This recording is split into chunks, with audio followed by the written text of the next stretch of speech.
农委会公布一份的法规《农防治公告》，每年的元旦要开始来实施。其中有一个行政命令，讲这个牛甲猪，若伫国外使用来济，无伫禁止的范围内。国民党的立委质疑，这根本就是替明年要进口的来猪大开方便之门。农委会主委陈吉仲再一次来强调，讲开放来猪是要提升台湾国际参与度。 国民党党的立委全部起上台，伫遐杀来杀去，唔管主是讲休困，立委也是伫台顶直直画。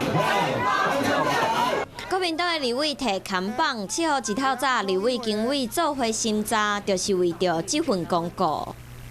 明年1月1号开始的农防治内容，点名以行受体素是禁止国内制作调剂卖药品。不过牛猪伫国外使用无伫范围内，互立委质疑这是方便来猪进口。新的美国总统说他不会签署任何的 BTA 或 FTA， 台湾还有必要因为这个原因而开放来猪吗？我们当时跟美国谈美牛进口的时候，一个是我们的蝴蝶兰可以出口到美国。我想给大家，我们是完全没有任何条件的情况之下，我们要引进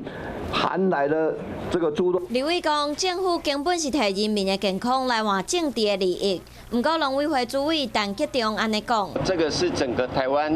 在参与所有的国际组织里面的一个障碍的解除，不代表这一个莱克多巴明年1月1号的